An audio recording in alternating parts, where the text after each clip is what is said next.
Florida, Georgia, Ole Miss, Arkansas, A&M, South Carolina. Good slate of SEC games this week. Time to get the squad together in this Halloween edition. MIZ. You're talking ball with the SEC squad. From Alabama to Tennessee, from Georgia to Oklahoma, from Auburn to Texas, it's the local experts of the Locked On Podcast Network bringing you scoops, breakdowns, and the most comprehensive preview of the upcoming SEC weekend. It's the SEC squad, and we have a seat for you. Hurt feelings and thin skin are prohibited. Squad up, you're part of the SEC squad. Oh, yeah, everybody. Welcome into the SEC squad. Sit back, grab your favorite beverage, and join us as we get you ready for another wild week across the SEC. Welcome in to the SEC squad. I am Chris Gordy. Happy Halloween to all of you out there, host of Locked On SEC. We have normally it would be Zach Blackerby, host of Auburn, but for those watching on YouTube, we have Davy Jones from Pirates of the Caribbean joining us. Stephen Willis, host of Locked On Ole Miss, who is a Detroit Tigers player. Riley Green, you said? Yes. Clint Shamblin, Locked On Bulldogs. He's just dressed up as avoiding disappointment for the Georgia Bulldogs. Andrew Stefaniak, he had a banana costume on a minute ago, host of Locked On Aggies. Spencer McLaughlin, Locked On College Football. He's going as a milk drinker. Jay Smith, host of Locked On Sooners. He is going as Bane. Good to see that. We have our buddy John Neighbors, host of Locked On Razorbacks. He is Baker Mayfield, apparently. And Eric Kane, host of Locked On Vols. He's going as, Eric Ainge or something. We'll give you something average. Welcome in, gents. How are you? Happy Halloween to everybody out there. Happy Halloween, guys. Happy Halloween. Davey, your voice sounds a little bit different than the last time I saw you on my television. What's going on there? I know it. Auburn started winning again, and I got really excited. I thought the Dutchman always needed a captain. Who's driving the ship? Hugh Freeze. Hugh Freeze is the captain. Mild spoiler alert here, but Davy Jones hasn't been captain of the Flying Dutchman for about 19 years when Pirates of the Caribbean at World's End came out. I know it was hard Shut to up, blow him, Spencer. but okay. Shut up. Nerd. At least we know Hugh Freeze got a little seasickness this week. Matt, Zach, let's start with you. Give us a prediction about your team this week. Oh, goodness. I think Auburn turns a winning streak of 1 into a winning streak of 2. They're favored by a touchdown, according to our friends at FanDuel, against Vandy. What a time to be alive. I think Auburn covers that, and I think they get a little bit of a winning streak going. I can't take you seriously in that math. What do you mean? Your eyes are pretty. I'll give you that. Stephen Willis, give me a prediction on or a thought on your team this week. I think Ole Miss fans are going to have nightmares about seeing Taylon Green because of the memories they have of Matt Jones. But I think that Ole Miss has the talent on the defensive line and the linebacker position to actually spy him. That Ole Miss versus Arkansas offense versus defense battle is going to be the matchup of the week in the SEC. Clint Shamblin, make a prediction on your team this week. Well, my prediction is you're forever going to be known as Gordy Chris from here on out because you got the name wrong. It's Georgia-Florida game, so you're Gordy Chris from here on out. Here's the prediction. Billy Napier continues to coach because Georgia's going to win. It's not going to be by the point spread that's now 16.5. I think it's going to be a little closer than that. Florida is all up in their feels, thinking they actually have a running attack on offense. They haven't faced anybody like Georgia. Georgia continues the defensive excellence ongoing, and we cruise to a victory. Clint, it's Florida-Georgia line. It's not Georgia-Florida line, all right? I disregard anything that has Florida first. Andrew, give me a prediction. The Aggies go from just happy to be here to suddenly leading the SEC. Yeah, my costume is actually undefeated. Only one here in this conference that can wear that today. But, this game against South Carolina, I'll tell you. Well, undefeated in conference play. I said conference play. I said I'm the only one here. You took a weirdly long pause in between that. I just wanted he did, and he did say today. There was a lot of asterisks in that sentence. I don't like it at all. Yeah, that took a really long time for you to say, but that's okay. You don't have to like it. It's just reality. But come to Jordan here in a few weeks. It'll be all right. We're going to put you in Davy Jones's locker. It'll be fine. Okay. Well, I'm sure if Peyton Thorne's there, I'm not too worried about it. But this South Carolina game is one that, speaking of which, I'm a lot more concerned about this game than I am heading down to play Auburn. South Carolina, that defense is scary. And if they can put something together offensively. They've proven they can win football games. So it's a game coming off an emotional win. Texas A&M is going to struggle on the road playing South Carolina this weekend. All right, Andrew, your team undefeated. Your beard is not. Let's trim that thing up. Eric Kane, give me a thought on the Tennessee Vols. Yeah, bye week last week, so a lot of time has passed since Tennessee took down Alabama, a border bowl game against Kentucky, an offense that is just atrocious. Don't know who's going to start a quarterback for Kentucky, but it's not going to matter because that offense is bad. Defense is not horrible, but they're not healthy. Plus Auburn ran for like 400 against them. So Vols should roll. Vols should win by 50. Yeah, I don't look. Kentucky's been terrible. Wouldn't it be just on them to suddenly play one of their best games this week? It's how the SEC has been going this year. I resemble that remark. Baker Mayfield. I think you meant to say resent, but yeah. Maybe not a thought of the Tampa Bay Bucks, but how about a thought on the Arkansas Razorbacks? Well, I just woke up feeling a little bit dangerous today. I was just feeling a little bit because I'm telling you, this Arkansas game is about like Dixon Street. It'll get you because anytime Ole Miss comes to Fayetteville, whenever they face off against Sam Pittman, it's not gone well for them. First time that Sam Pittman and Lane Kiffin met, Matt Corral threw 6 interceptions in a game, like for real, and 3 of them was to Hudson Clark, the no-fly zone. So you're going to have that, and then you have 2 years ago where Arkansas beat the brakes off of them too. So this game's going to get weird. It's going to get crazy. And I can't wait to be disappointed. It's going to be awesome. Jay Smith, the way that Oklahoma season is going, I have to expect you to blow up the field on Saturday. But give me a thought on Oklahoma. Yeah, we're definitely rushing the field after this W. I just checked FanDuel, and they're still up there. The spread is 34.5. So as a longtime member of the SEC, I totally understand that we have to leverage this game as a moment to build blocks forward for the rest of the season. I'm just throwing a whole bunch of Coach BS speak at you all. It's been an awful, awful setup. But look, we're playing Maine. If we embarrass ourselves in this one, this will be the last time y'all see me this season. Bonus points for anyone who can name Maine's mascot. Had to look the Black Bears. Yeah, had to It's look easy. that one. It's pretty cool. I kind of like it. But hey, Gordy, I want to mention this one to you though. There has been an upset every week this season in SEC. Congratulations. That's true. Last week's was pushing it though. Last week's was Auburn beating Kentucky. Now it's kind of pushing it. Still don't think that was an upset, but regardless, you are correct. And hey, by the way, Oklahoma had a halftime lead on Ole Miss, so you had that going for you. Yeah. Then we lost our starting left tackle and started getting destroyed. We got sacked 6 plays out of 7. Yeah, it in was a really row. hinging upon that left tackle. Nothing else. Literally was, because that's where it was coming from the entire time. Perkins was literally running from the left side, from that side. Jackson Arnold had a half. He said, "Coach, let me have that ball." Huh? Well, Jackson Arnold had a half. That's good. He did. And then when his left tackle went down, Perkins literally just ran past our redshirt freshman left tackle and hit him every single play. It was the last 2 drives of the game was disgusting. We literally gave up 10 sacks, 6 of them literally happened in the last 2 drives of the game. After that game, Sontaran Perkins is now tied for the SEC lead in sacks. There you go. He had 4. Perkins literally said, "Give me that sack, Coach, please." Walter Nolan didn't play the second half. That's what makes it embarrassing. He did not play the second half. Perkins ate us alive. Spencer, I know you don't have an SEC team, but you have an SEC thought going into this week? I do. I wanted to go back to this ridiculous confidence that Auburn has against Vanderbilt. Why are we just throwing shade at Vandy here? Because I no longer tolerate Vanderbilt slander. And the only thing that's scary about Peyton Thorne playing a football game is your defense being overconfident going into the next week after they force 3 to 4 turnovers. I am taking Vanderbilt to upset. I guess it's an upset. I thought Vanderbilt should be favored in this game. Vanderbilt wins. I did too. When I went live after the game, I kind of guessed what the line would be, and I said Vandy by like 2.5. I think was what my prediction was. So I'm there with you. I'm a little surprised by it, but I do think Vandy hasn't been as good away from Nashville. The gauntlet that is Memorial Stadium.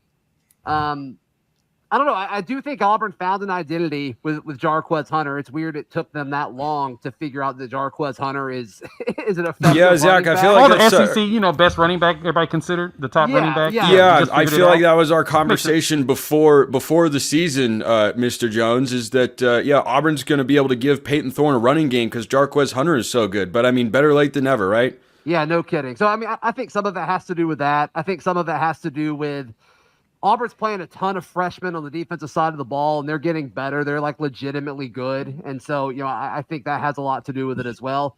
And it's at Jordan-Hare Stadium. And I think that's always going to help you. But Gordy, to add real quick, your actual upset from last week was Texas A&M over LSU, 14-8. Yeah, but we don't go by rankings. We go by point spread, Jay. A&M was the favored team in the matchup. That's not an upset. We look at upsets in Vegas' eyes. You seem pretty upset about it. I know that. Yeah, Gordy, you want to talk about that? You want to talk about LSU losing? Hey, I'm more upset about my team losing 34-0 Alabama. All right, MIC, let's go. Hey, by the way, the weirdest thing was Arkansas beating Mississippi State and scoring 58 points and going 0 for 7 on third down in that game. Like I still have no idea. First and second game of the season, all of a sudden, Arkansas just said, "Hey, let's go play." Yeah. Pretty impressive, actually. Before we head to the next segment, give me a thought on South Carolina heading into this week. So I'm pretty excited about this. I think that after Casey Smith opened her big dumb mouth, I think that there's a lot of people that are fired up from South Carolina. The thing is, you cannot have a situation they had like they did against Ole Miss, where you're coming off a bye, you're at home. Like, this has been catered to them, and you've seen the line drop from 4 to 2. And I cannot look at Davy Jones right now. This is insane. I keep trying to have just constant thoughts. Anyway, but yeah, it should be a fun weekend. I'm excited. Are you just getting drawn in by those big blue oceanic eyes? They're terrifying. I'm in Atlanta right now, and I saw 3 people on the sidewalk that looked exactly like that today. We're going to dive deeper into Georgia, Florida, and A&M and South Carolina. The SEC squad talking more ball next. More with the squad in just a second, but I want to remind you guys you can get ready to tackle the NFL action and college action with FanDuel. They are America's #1 sports book, and right now new customers can bet $5 and get $150 in bonus bets if you win. FanDuel Sportsbook app gives you everything you need to place live bets on the NFL, college, all in one place. So when you get a hunch in the middle of the game, you can check out the latest stats, view live play-by-play, and so much more on the same page where you place your bets. Just visit FanDuel.com to join today. You'll get started with, like we said, that $150 in bonus bets if you win your first $5 bet. That is over at FanDuel, FanDuel.com. Get signed up today. If you've never enjoyed what they got going before, you can take advantage of that great $150 bonus bets if you win your first $5 bet. That's FanDuel.com. Download the app, check them out. Never waste a hunch and make every moment more with FanDuel, an official sportsbook partner of the NFL. SEC squad rolling on here, a Halloween edition. As good to see Chris Marler dressed up as a D-bag. Awesome. Want to see what you guys have to think about some of the games happening this weekend. Let's get into it. This has officially become the SEC game of the week. It's not Georgia, Florida. It's A&M at South Carolina. Actually, Florida, Georgia. Just want to point that out. Well, You came late, Chris. You already missed the joke, and we already did that. Move on. Yep. Well, let's get into it, guys. A&M coming off the high, man. Everybody's patting them on the back saying, y'all the best. Marcel Reed. Dennis Dodd put freaking Marcel Reed in his short Heisman list. That's insanity. But regardless. He did? Check his Twitter. Oh, No. boy. Oh, Absolutely no, not. Dennis. How are we feeling about this one, guys? Because, man, does this have the makings of South Carolina at night, sandstorm. We saw him do this 2 years ago to Hendon Hooker in Tennessee, right? Been there. Watch it. You better watch out. It's a trap game. Dude. No, not a trap this game. I said has- this 2 weeks ago on this show. I said, look out. A&M's going to beat LSU, and look out South Carolina the next week is not a look-ahead game because, again, you get John, you get that defense playing well, and you get Sellers doing his thing where he can score in bunches just for the heck of it.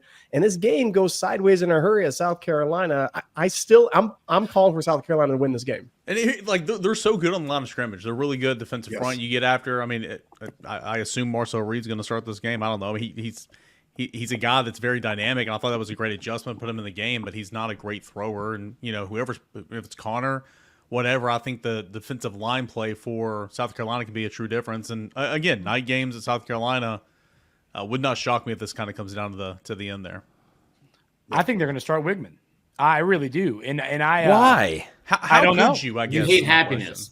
question. I'm just telling you, if you listen to the presser yesterday from Elko, the vibe is I think they're going to start Connor Wigman. I can't pretend to explain that to you. You think they'll play More both, though? consistent. What'd you say? you think they'll play both? Like, if they do that, I think both will play. I think that they are going to have a plan ready for Marcel Reed. I think that they've said Connor Wigman is our quarterback. I think they've made that decision. And despite him winning you the game against LSU, that being Marcel Reed, it feels like they're going to go back to him. And, Elko made a lot of excuses for Wigman in his post game and his presser yesterday. And I just didn't really understand it. Like, you know what I mean? Like excuses for saying things like it's going to, there wasn't a lot of windows. He was kind of rushing things. He was kind of making it sound like, well, it's going to be okay. It's going to be okay. We're going to figure it out for you. And that's just not the case. I don't know why you don't roll with Marcel Reed. He's the guy. The one consistent you've seen from the A&M quarterback position has been his legs. I would develop the offense around that, especially in how you like to run the football anyway. So I don't know. I think they start Wigman. I'm telling you. We'll see, but that's where I'm leaning right now. Are you sure that it was Mike Elko talking and not someone in a Mike Elko costume who snuck into the press conference to say maybe they have the same body? Sorry, Spencer. I mean, I can see him continually going with the 2 quarterback system. Does it make sense? Probably not. But as has been pointed out, Marcel Reed isn't that great of a thrower. Yeah. And he's going to have to get rid of the ball either in the game, right? I mean, that's what I was just like. Let's look at DJ Lagway. Let's look at the aforementioned Thorne. We want to say yes, running, good athletic quarterback. Okay, fine. Milroe is in the same boat, and those teams aren't continuing to do what they need to do. I actually have no problem them going back to Wigman at all. It was a half of a very athletic guy running back there. You don't know what you're going to get. If this was 2-3, if this was a full offseason, maybe, but let's not crown this guy anybody yet. He had a half of running around. Yeah, don't crown him, but still, like Jalen Milroe and Peyton Thorne in the same sentence ever again. I'm going to continue to do so. And he's also 3-0 this year as a starting quarterback for A&M. Again, I'm not saying that he can't throw the football. And then of course he won that game against LSU. Like I would play both of them, but I mean certainly yes. Like he's not changing the game. That's for sure. And what's fun about this matchup is both if they do play Marcel Reed and Lenore Sellers, both redshirt freshmen. Like we could get 2 more years of these guys playing at their respective schools in the SEC. So it's kind of a fun story. I mean, keep in mind, schedule stays the same next year, just flips. So this will be South Carolina at A&M next year. And so, it could be the start of a budding, fun rivalry there. It's already a trophy game, Gordy. So I don't know why you're saying could be the start of the rivalry. Real quick on this whole thing. No one knows this is a rivalry. This is the worst rivalry. It's terrible. They forced it on us. It's so bad. Just so bad. It's like when Adele came out and they had her on every single radio station for like 3.5 years. It's the same thing. That is not at all the same. That's a very interesting comparison. But the good thing is Kyle Kennard won't be there next year when they go to Kyle Field. So that's actually one very positive in this entire conversation. The funniest thing that could happen out of all this, though, is if after taking the press conference stand and saying, listen, there's substance to this program. This is a program. This is a real program. Him like basically calling out the most thinly veiled call out of Jimbo Fisher of all time, and then making the most Jimbo Fisher move of all time would be just so A&M would be poetic. It would be. Yeah. By the way, I think he should have stood on that quote. Like him backtracking, going, "This wasn't dude. You called him a fast talking politician. There's nobody that could have been anybody." Better than Jimbo the lots of politicians out there. It's election season, guys. I mean, he could have been referring to any individual. Yeah, that one was almost too much on the nose. It was just too on the nose. Everybody knew there's like, whoa. Let's jump over to the other game, guys. Georgia, Florida, Georgia, whatever the line you want to call it. Look, this game a few weeks ago, we would have said this was no chance for Florida, but Billy Napier winning some games. DJ Lagway playing well. They got some running game. Chance. Jaden Baugh. By the way, can I remind you, Carson Beck 8 interceptions over his last 4 games. Anybody buying Florida here? No.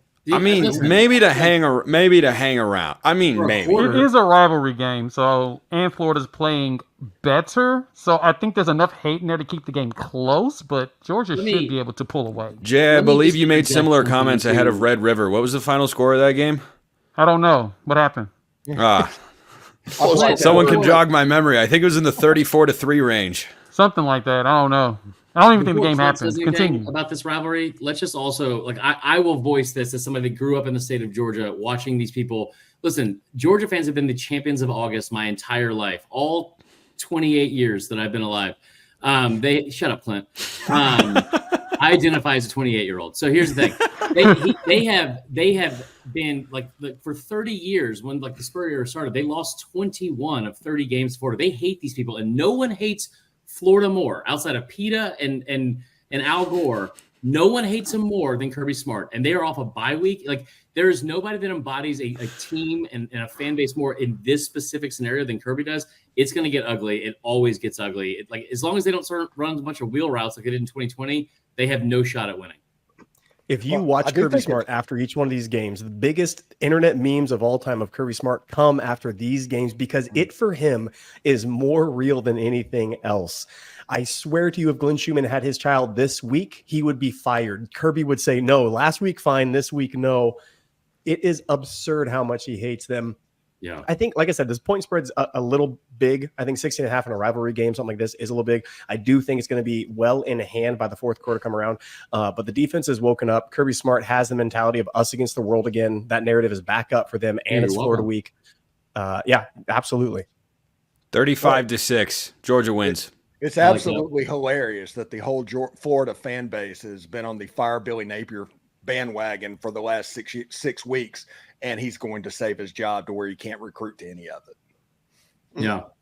Well, it has become the whiniest fan base. That's tough to say in the SEC. Yes. But it's become honestly one of the most insufferable fan bases, I think, maybe in the entire country. Like he has no support from the fans. He wins 3 of his last 4. By the way, he's also like if this was happening anywhere else with a true freshman quarterback. And listen, it's not like Mertz is like setting the world on fire with like passing yards and anything like that, like touchdowns, whatever. He was leading the country in completion percentage. Like he was having another very good season, and now you have to replace him with a true freshman. And like it's just so odd to watch somebody want someone else to fail that's not one of my exes. You know what I mean? Real quick show of hands. Anybody taking Florida to upset Georgia? Nobody? No. Who's taking South Carolina to upset A&M? Raise your hand. All right. About half the crew, a little bit more than half the crew. All right. I like it. All right. When we come back, is anyone else on upset alert? Which of the matchups could be sneaky good this week? We'll talk more ball with the SEC squad coming up next. Back to the squad in just a second, but want to remind you guys, our friends over at 5 Hour Energy know that being a passionate football fan isn't just a hobby, it's a way of life. It takes a lot of energy to power through all-day tailgates, touchdown celebrations, or an agonizing second overtime, which is why they've created the Stand the Fan 5 Hour Energy Shot with a special flavor called Fan Fuel, the energy shot made just for super fans like us, the fans who are first in the parking lot and who are last to leave. We see you. Again, check it out. 5 Hour Energy. Make sure you load up before you head to your tailgate this weekend. 5 Hour Energy, they know that no matter what team you root for, being a fan requires heart, soul, and a whole lot of energy. Whether you're prepping for the big tailgate or ironing your jersey, your game day to-do list is always a mile long. That's why the limited edition Stand the Fan 5 Hour Energy Shot is here to help keep you fueled throughout the season. What's your fan fuel this week? Whatever it is, do it with a 5 Hour Energy, available at 5hourenergy.com, shipped nationwide.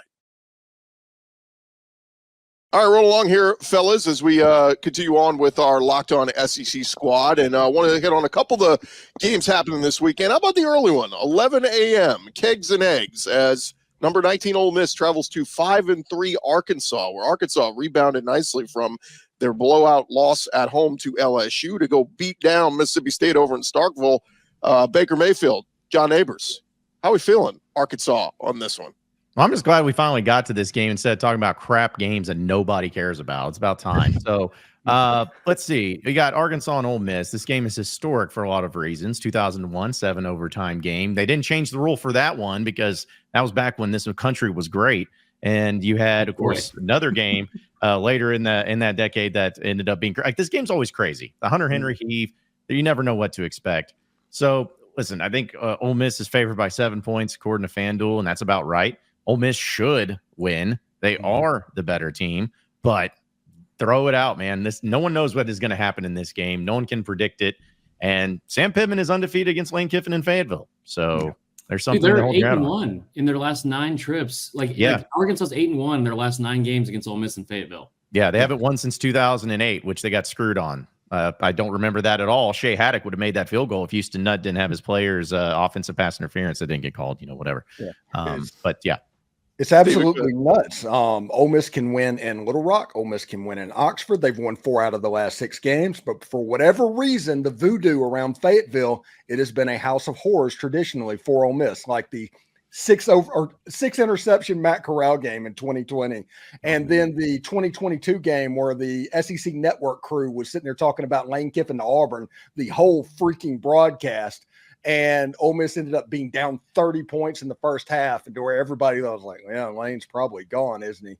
And it's just weird. This is the drunkest game on the schedule each and every single year, and I love it. When the SEC goes to 9 games, I am so thankful that Ole Miss and Arkansas are going to continue to play, because everybody talks about who is Arkansas's rival. You play for the boot against LSU. You play for whatever that is against Missouri. No, they've played Ole Miss pretty much consistently since 1981. They play the game. That's the biggest rival that Arkansas has. It's Raise your not. hand. It's You not guys- at all. It's not. But I mean, Yeah. we'll go with it. It's a crazy game and it's stupid. But Mm. I feel good now about that Arkansas's Texas is chances. I feel good about Arkansas's chances in this game. I don't know why, but I do.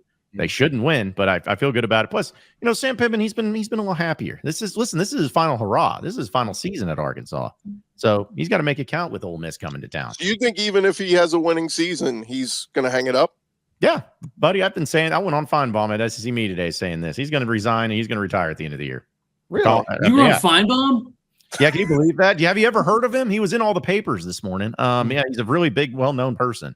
Yeah, yeah. and nothing's ever wrong on that show. It's always Never. right. No, John, no one has when their is the finger on the Texas pulse of game? actual college football like Paul. Paul could when is Paul the could Texas name the game? starting linebackers for Vanderbilt, so I'll just put that out there. Well, I'll answer Steven's question because the Texas game is actually, you got Ole Miss and then you have the bye week and then you have the Texas game. And, just like with coming to Arkansas against Ole Miss, people come to Arkansas to beat Texas too. So one more time, Horns. I feel like that's they going to happen again. They basically invented horns down. So They did. Yeah.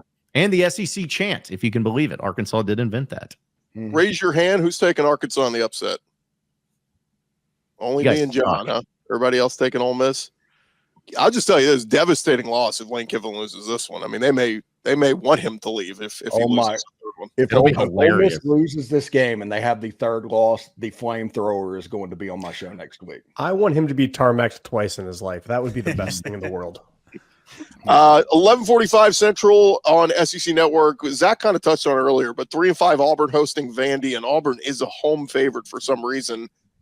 Anybody buying Auburn to win at home? Heck no. Okay, Clinton, Marler are both buying it. Tell me why. Well, I mean, so listen, if you just take a step back and you look at Peyton Thorne, I think Peyton Thorne's biggest obstacle this season has not been like, interceptions or reading defense. It's Hugh Freeze. And like, I don't care how this sounds like, dude, you're the one that came in here as a QB guru, self-proclaimed QB whisperer, all that kind of crap. You had Bo Wallace be a back-to-back 3,000-yard passer. You have like Malik Willis. You got him to be like a third-round pick or whatever it was, and talking about like stealing stealing the show at the NFL draft, all that kind of stuff, or NFL Combine. You've gone to Auburn. You have all the pieces in place that you've asked for. You got like the biggest turnaround for any one position unit in the country at your receiver position. All you need to do is figure out a way to not put the game solely on that kid's shoulders. And if you look at his numbers, like outside of the Cal game, I think he's got like 11 or 12 touchdowns in the season with like only 3 picks. Like he has been okay. He's not super accurate, but you saw it this past weekend. You like give Jarquez Hunter the football. Like there's been 2 times in his 45 career games that he's had 20 touches or more, and he's had a career high on Saturday. They've won those games by an average of 20 points, and he averages like 10 yards a carry. Like just be balanced on offense. Stop just beating your head against the wall and letting Peyton Thorne be like the sole like point of blame. As somebody that has ridden the Hugh Freeze roller coaster, that people seem to be forgetting that good Bo and bad Bo existed. And it wasn't that Bo was doing anything differently. That was Hugh Freeze's fault as well. Hugh Freeze has an ego to the level that he needs to be the quarterback whisperer. Right. He's not going to have back-to-back games where Jarquez Hunter gets the load of the ball. It's going to be a situation where he's going to go back and he's going to try to make Peyton Thorne into Joe Montana and go and try and win a football game. And Vanderbilt, that plays directly into their hands. They create turnovers, they play extremely slow, and they have an electric playmaker. If Vanderbilt gets the lead on Auburn, they're going to take the air out of that game, and Hugh Freeze is going to freak out. We've seen this happen. Diego Pavia has beaten Hugh Freeze 2 times before, once at Liberty, once at Auburn with New Mexico State, and now he has a chance to win the game with Vanderbilt. I think that Pavia has the magic necessary to win in Jordan-Hare again. Well, let me ask you this. At what point in time are we going to start just giving credit to Vanderbilt and like saying, hey, they're a pretty good team? You know, because every single game we go into, it's like, they're not going to beat Bama. And they did. Oh, well, they're on a letdown against Kentucky. Well, they won. And then, they're not even going to have a chance against Texas. Well, I mean, they did lose the game, but they gave them all that they wanted. At some point in time, we got to start saying, okay, Vanderbilt's actually good. And this is how I feel about the same thing at Auburn. Well, Auburn beat Kentucky or whoever last week, and then everything's fine now. No, like Vanderbilt's a good team. And I think they're going to cause problems for Auburn because I still don't think their offense is any good. And I think Vanderbilt's going to win, and I think they're going to win by 2 scores. The only reason I don't think that is because Vegas is begging you to take Vandy. Yes, that line is just reeks to high heaven. Into the stinky line. It got me thinking. Went back and looked at a couple of things. The composite talent of Auburn is there. There's only a handful of teams that have more talented. Now you look at coaching wise. There's teams like Michigan, USC, and those guys have very, very bad coaching. Auburn has very bad coaching, but it's a home game. It's going to be up for it. Vandy's coming off of a tough game itself, going down to Jordan-Hare. I am on record of famously saying Jordan-Hare scares the tar out of me every single year you play there. I don't care what team it is. That place has magic I can't believe. I've seen talented Georgia teams, way more talented Georgia teams, way more well-coached teams go in there and just lay an egg. Vanderbilt's coming off of a tough game. They're playing a team that is thinking to themselves they have something going. And if for some reason Hugh has figured just a few things out, just a few things go right for him, this game can turn. That's why I'm taking Auburn. Well, I don't disagree with what John said either. Vanderbilt is a good football team. And like, make no mistake about it, they beat Alabama. Like beat, that wasn't a luck thing. They beat Alabama, and their game plan was perfect. Like, keep the ball away from them. Don't let Milroe and the company on the field, all that kind of stuff. But if you look at some of Auburn's actual games, like there's like that metric we see every week on Twitter. It's like, did we really get beat that bad or whatever? Almost every single week, it seems like Auburn is like, should have somehow won a game. Like between the 20s, they're one of the most explosive offenses in the country. They just seem to always screw it up. So to John's point, he's right. I keep waiting for them to turn a corner and convincing myself that they're going to be better, but like it is November and they have been kind of the same thing for 8 weeks. Yeah, but you need to be careful in this game because if Vanderbilt strings some first downs together and scores a touchdown and Auburn goes 3 and out and Vanderbilt gets the ball back, next thing you look up, there's 10 minutes to go in the second quarter and you're freaking out. No, that game could be a blowout in Vanderbilt's favor, 100%. I'm not putting that off the table. I mean, that D-line, what 5 sacks last week? 5 sacks, 10, 11 TFLs. I mean, they got after Texas. So, Eric, how much are you sweating that Vandy finale? I mean, it's no gimme. I mean, that's for sure. Like, and here's the thing: like, it's on the road to Vandy. It's always a home game for Tennessee. But I mean, Vandy has won and played well against, they beat Alabama at home, played well against Texas at home. I mean, it's even more impressive what Vanderbilt's doing this year. So, it's certainly no gimme. I mean, I think Tennessee will be favored in that game, but quarterback's dynamic, man. Tennessee's done a good job against mobile quarterbacks this year for the most part. So that gives me a little bit of confidence heading into it, but. If you hate Diego Pavia, you hate Christmas. Everybody's rooting for the kid. Sure, to wrap it up, Oklahoma will get Maine. We're not going to spend time on that. Mississippi State gets UMass. We're not going to spend time on that. The one game we haven't really touched on, Eric, is your game. Kentucky 3-5 at number 7 Tennessee. Should be a game that Tennessee should roll because Kentucky's really in a funk right now. Yeah, I mean, it's hard to be as bad as Kentucky is offensively. I mean.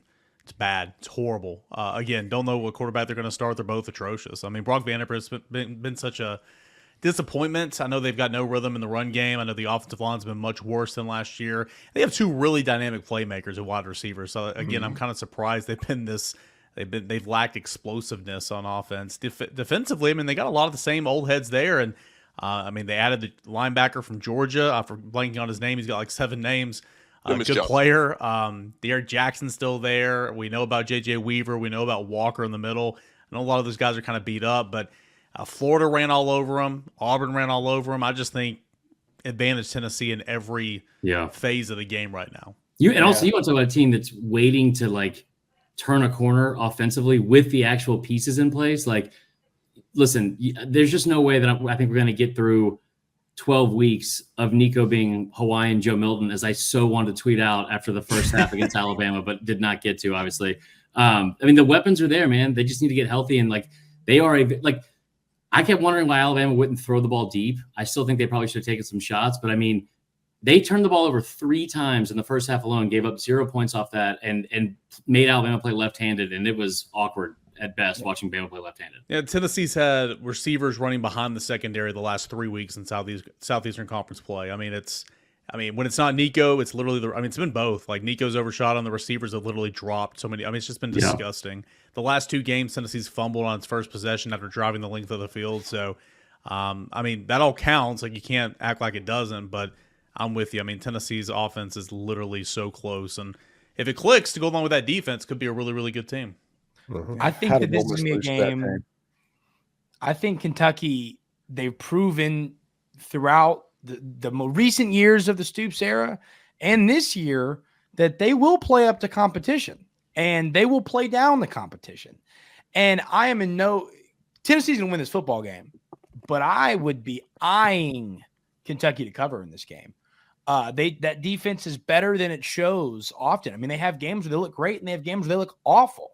But if that good defense that we saw against Georgia and you saw in a few other games this year shows up against Ole Miss, that team can cover the line. But it just hadn't showed up in a while. I mean, the first 5 weeks of the year, we were trying to figure out who Kentucky is. Yeah, and I don't think that's who they are. But I'm just saying I wouldn't.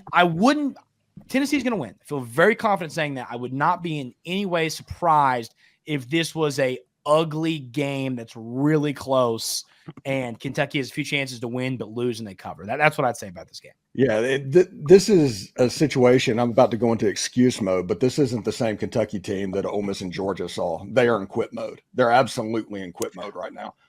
You all remember last year Stoops had it in hand going to A&M and just totally said screw it to everybody else, and then just kidding, now I'm back and now I'm here, and he had to try to get the team back up on board with him. This team has quit on him. It's quit on everybody. This team is soulless and lifeless. Hate to see it. We shall see. The line is 16.5 on FanDuel. If it gets up to 18.5, I may take Kentucky plus the points. We'll see. Gentlemen, it's been a pleasure. Thank you for joining us for another edition of the SEC Squad. Remember to follow and subscribe to your favorite SEC show. We'll be covering your favorite team every day throughout the season. And don't forget, I'll have you covered the entire conference each and every day with Locked On SEC, part of the Locked On Podcast Network, covering your team every day. For now, we'll talk to you guys next week or on another edition of the SEC Squad.